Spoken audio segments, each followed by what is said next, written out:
Oke, pelan-pelan. Saya turunkan dari tugas fitrah perempuan dulu ya. 1. Kalau perempuan belum menikah berarti statusnya apa? Anak. Pasti ada ibu kan? Kalau sudah menikah statusnya apa? Istri. Kalau sudah punya anak statusnya apa? Ibu. Punya cucu? Itu 1. Kalau cucunya 2? Nenek. Dah. Lihat sini. Sekarang bagaimana kurikulum surga Firdaus membentuk fitrah perempuan dari status anak di rumah tangganya dulu sampai ke status paling tinggi. Yuk kita bacakan ayatnya. Quran surah 23 ayat 1-nya dulu pelan-pelan. Qad aflahal mu'minun. Sudah? Saya pernah sampaikan, perhatikan terjemahannya. Akan menggenggam kesuksesan dan kebahagiaan. Setiap insan beriman itu.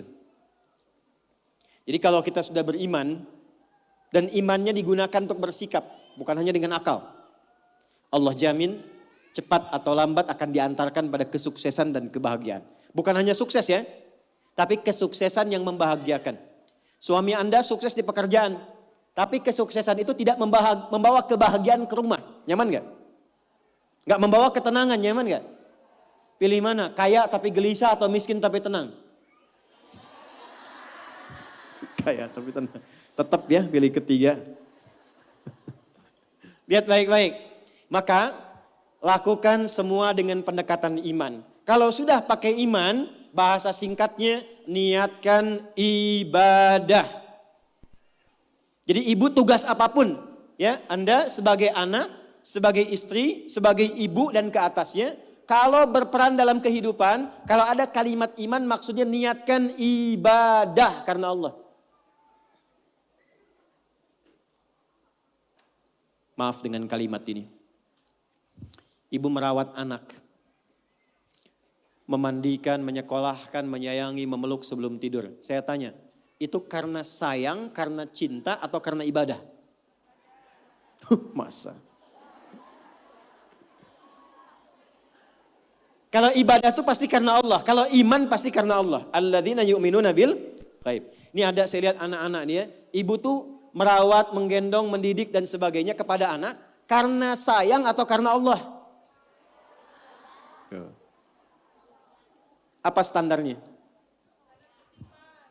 Standarnya ketika kita mengerjakan semua karena Allah. Maka ukurannya semua yang dikerjakan akan dipastikan sesuai dengan ketentuan Allah. Di mana disekolahkan anak ibu? Jangan-jangan Anda mengatakan saya mendidik karena Allah, tapi Anda sekolahkan di tempat yang tidak pernah mengenal Allah.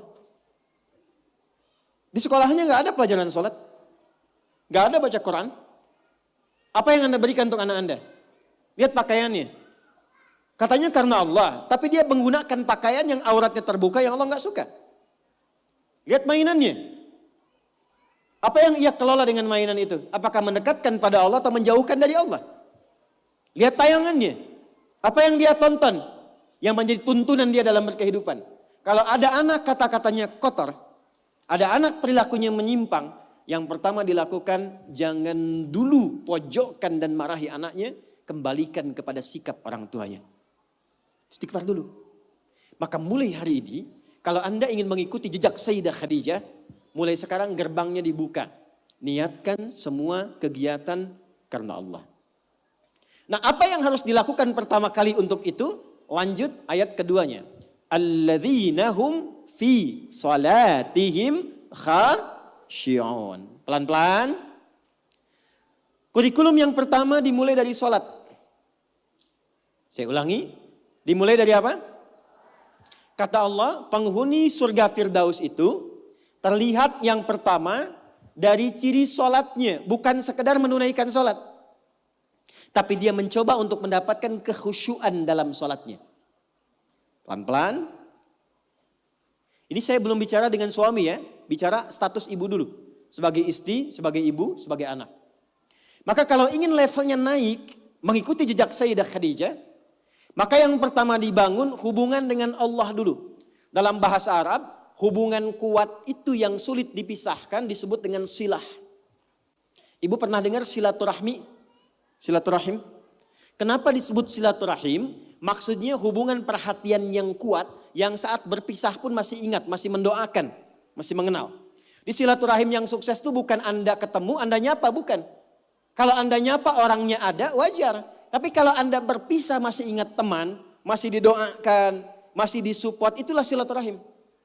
Nah, ibadah yang melatih kita terhubung kuat dengan Allah, sehingga dimanapun tersambung dan dijaga oleh Allah, itu disebut dengan sholat namanya. Maka ketika diminta untuk sholat, sebetulnya itu ibadah personal yang Allah inginkan untuk merubah perilaku kita dan pribadi kita supaya lebih dekat dengan Allah. Makanya panggilannya itu bukan panggilan beban, Bu. Bukan panggilan ruku, bukan panggilan sujud. Coba dengarkan kalau orang yang sedang azan, muadzin itu sholat. Ya, azan, maaf, saat sedang mengumandangkan azan. Hayya 'alas shalah. Ayo sholat. Setelah itu apa? Hayya 'alal falah. Ayo sukses, ayo bahagia. Falah itu kalau sudah digenggam jadi aflah. Orang yang menggenggam kesuksesan, kebahagiaan. Qad aflahal mu'minun. Orang beriman pasti menggenggam kesuksesan, kebahagiaan karena dia dekat dengan Allah. Maka saya kembalikan, kenapa yang pertama yang dilatih adalah sholat dan itu mutlak bagi seorang perempuan. Karena nanti curhatan terbesar ibu ketika menghadapi tantangan dalam rumah tangga, itu akan banyak persoalan-persoalan yang diringankan oleh Allah ketika ibu optimal dalam sholatnya. Ibu bersyukurlah, catat ini kalimat saya. Kalau ibu jaga sholat dengan baik, nanti saya tunjukkan yang pernah saya katakan minimal 40 rakaat saja. 40 rakaat. Kalau yang sholat fardu berapa? 17 ya.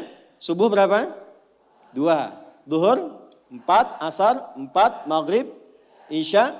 Ingat rumusnya ya, itu nomor telepon Allah, koneksinya 24434. Jumlah 17.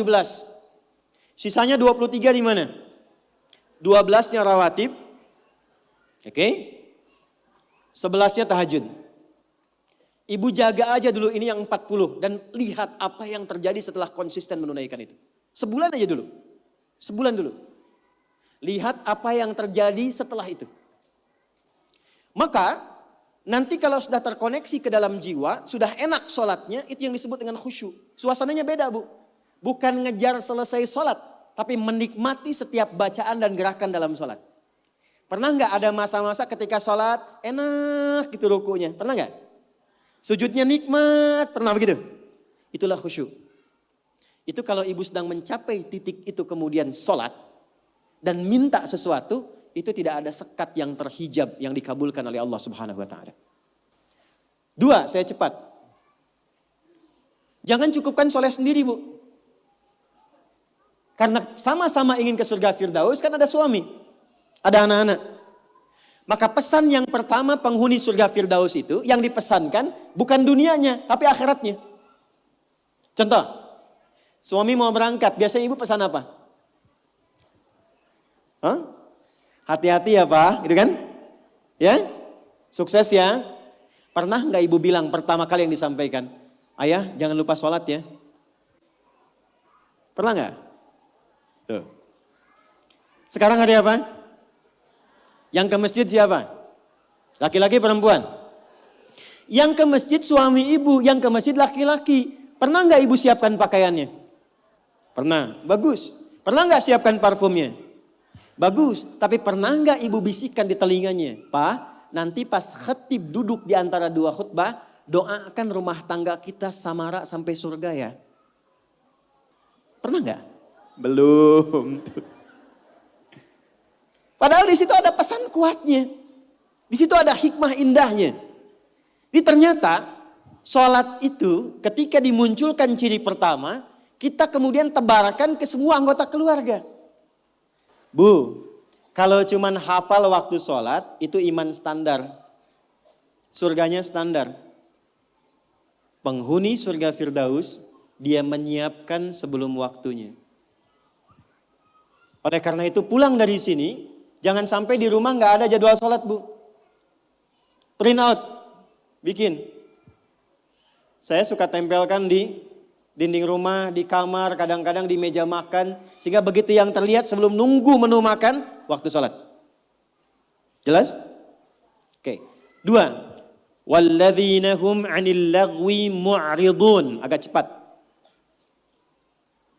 Kita nanti akan bahas 3 saja.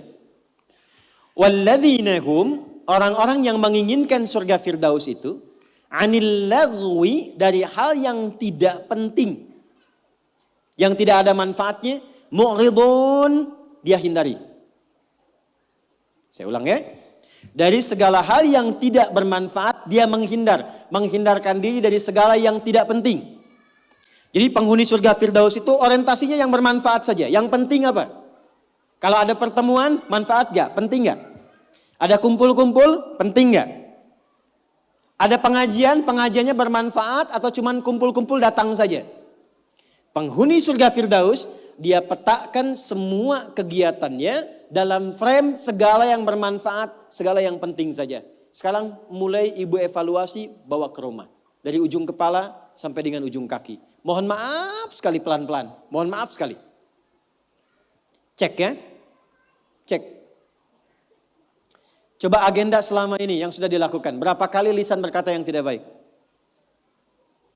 Mata melihat yang tidak baik. Ibu punya agenda perkumpulan di mana saja? Anak-anak ditempatkan di tempat ngumpul di mana saja? Cek evaluasi semua, termasuk aktivitas suami, kira-kira bermanfaat gak untuk kehidupan? Dudukan semua itu, kemudian telaahi dengan baik, bikin kurikulum, maka mulai belajar misalnya ambil target per bulan. Latihan dari lisan dulu. Sepakat semua keluarga. Pak, anak-anak, kita sebulan latihan berkata yang baik-baik ya. Kalau ada nggak sepakat, katakan dengan cara yang baik. Kalau melihat ingin bertutur, katakan dengan cara yang benar. Yang tak bermanfaat, jauhi. Sekarang coba, ketika ibu bertemu dengan teman, bikin pengajian, bikin tempat kumpul, kalau ingin masuk ke dalam golongan surga Firdaus, pastikan bukan hanya profesinya. Semua apa yang dikerjakan, nilainya berada pada nilai kebaikan. 3, agak cepat. Walladzina hum lizzakati fa'ilun.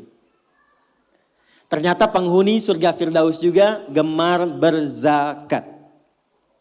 Gemar apa? Baik, zakat itu berapa persen dari harta? 2,5 minimalnya. Bisa nggak berzakat kalau nggak ada uangnya? Hah? Berarti perintah berzakat sekaligus perintah untuk mencari materi kan? Supaya bisa zakat kan? Makanya dalam Islam nggak dilarang. Silahkan suami mencari nafkah, bekerja, ibu punya bakat bisa jualan. Sayyidah Khadijah jualan nggak? Pedagang nggak? Sukses nggak? Bukan cuma sukses, sangat sukses. Hasilnya luar biasa. Nanti kita cerita. Tapi yang ingin saya katakan, ibu kalau sekarang bikin hijab face misalnya, ada yang bikin kerudung, bikin kue, bikin macam-macam, itu nggak dilarang, silahkan. Sepanjang tidak mengabaikan tugas pokok yang ada di rumah yang melekat kepada ibu. Silahkan. Tapi niatkan tujuannya untuk apa? Niatkan tujuannya untuk mengabdi kepada Allah supaya bisa zakat. Terakhir, kita gabungkan ketiganya. Saya ulang, kita gabungkan ketiganya. Uang sudah dapat. Awas ya, ini untuk pribadi dulu. Dibawa ke rumah. Ibu olah. Biasanya harta suami pun kan diberikan juga ke ibu ya. Sehingga ada adigio mengatakan, harta saya, harta suami, harta. Oke, sekarang bawa bu, pelan-pelan ya. Mohon maaf nanti dengan kata-kata saya ini, karena kita akan mencoba menata lebih baik. Dan jangan mengecilkan orang lain. Ibu bawa pulang ke rumah. Maka kebutuhan pokok pertama kan untuk pemenuhan kebutuhan dalam kehidupan rumah tangga. Tarik ke pribadi. 1, untuk pakaian misalnya. Karena kita sekarang menaikkan level seperti Sayyidah Khadijah. Berpakaian yang bukan hanya pantas. Tapi Allah sukai dan menjadi support untuk suami. Maka perhatikan pakaiannya. Apakah cara berpakaiannya dan koleksi pakaian yang sudah dikumpulkan. Itu betul-betul menunjukkan pakaian yang disenangi oleh Allah. Contoh. Perempuan berjilbab atau tidak? Saya ulang, berjilbab atau tidak syariatnya? Yang sudah berjilbab pertahankan, yang belum kita bantu, doakan, terangkan tentang keutamaan keistimewaan jilbab. Ternyata saking pentingnya jilbab itu, Bukan hanya di dunia. Di alam kubur pun ketika meninggal, kain kafan perempuan ditambah satu. Yang laki-laki gak punya. Apa itu? Kerudungnya. Saking pentingnya. Jadi ketika dalam kehidupan dunianya pun misalnya belum mengenakan sepenuhnya, itu saat pulangnya mesti dipakaikan kerudungnya dalam kafannya. Sebetulnya apa fungsi jilbab itu? Yuk kita tarik dulu pelan-pelan. Buka Quran surah ke-33 Al-Ahzab ayat 59. Nanti setelah itu saya tarik kepada suami untuk mensupport. Surah ke-33 Al-Ahzab ayat 59. Ada ayatnya, ya ayyuhan nabiyyu qul li azwajika wa banatika wa nisa'il mu'minin. Ada? Yudnina min jalabibihinna. Dzalika adna an yu'rafna fala yu'dzain. Ada? Asalnya Bu, sebelum ayat ini turun, itu masih ada yang berkerudung, masih ada yang tidak berjilbab. Biasa saja. Tapi tiba-tiba ada kejadian. Perempuan muslimah malam-malam ingin ke toilet diganggu oleh preman-preman Madinah dari Yahudi. Maka dilaporkan kepada Nabi, turunlah ayat ini.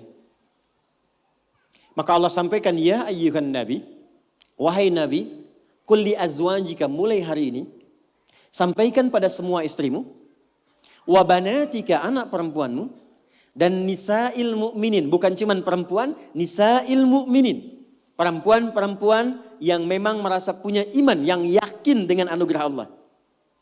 Yudnina min jalabibihinna, mulai detik ini kenakan jilbab oleh mereka. Dzalika adna an yu'rafna, maka ketika jilbab dikenakan, aku akan perhatikan sebagai identitas untuknya.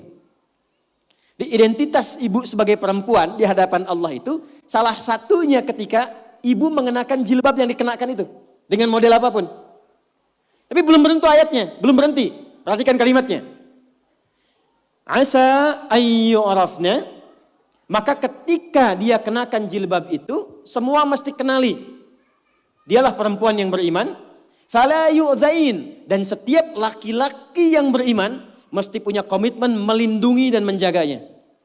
Jadi ketika ibu kenakan jilbab itu kami yang laki-laki, yang pria-pria mukmin ini, itu terikat dengan komitmen kepada Allah. Kalau ibu ada yang ganggu, ada kesulitan, kami mesti bantu. Itu asalnya. Di Allah turunkan ayat hijab, jilbab itu bukan sekedar ingin menutup, tapi memberikan kemuliaan pada perempuan. Dan ini fikih jarang diketahui laki-laki juga. Jadi ketika ibu ke pasar nih ya, kesulitan misalnya, beli beras sulit, terlihat ibu pakai jilbab tuh. Itu laki-laki itu yang melihat itu langsung respon bantu. Dan Allah jadikan itu mengikat dalam fitrah hati setiap insan beriman. Itu poinnya. Sekarang ingin saya katakan, ketika Allah memberikan hadiah yang sangat luar biasa dan mengistimewakan, diambil gak? Diambil gak? Maka perhatikan, kalau di era Sayyidah Khadijah hasil niaganya diserahkan untuk dakwah Nabi, maka di era kita dibalik. Apa yang dihasilkan oleh suami diolah oleh istri perempuan, ada pendapatan dari istri dikumpulkan, coba dari situ kreasikan untuk membeli atau mendapatkan sesuatu yang Allah sukai. Punya anak perempuan, apa yang Allah sukai dari perempuan ini? Ibu kalau nggak percaya silakan ya, kasih makanan yang halal, kasih pakaian yang paling benar, nanti cek, masukkan dia ke sekolah Quran. Demi Allah saya katakan, tidak tunggu lama dia akan cepat mendapatkan hafalan Qurannya. Karena ibu menyiapkan dia untuk mendapatkan kalam Allah dengan penampilan yang Allah sukai. Jelas?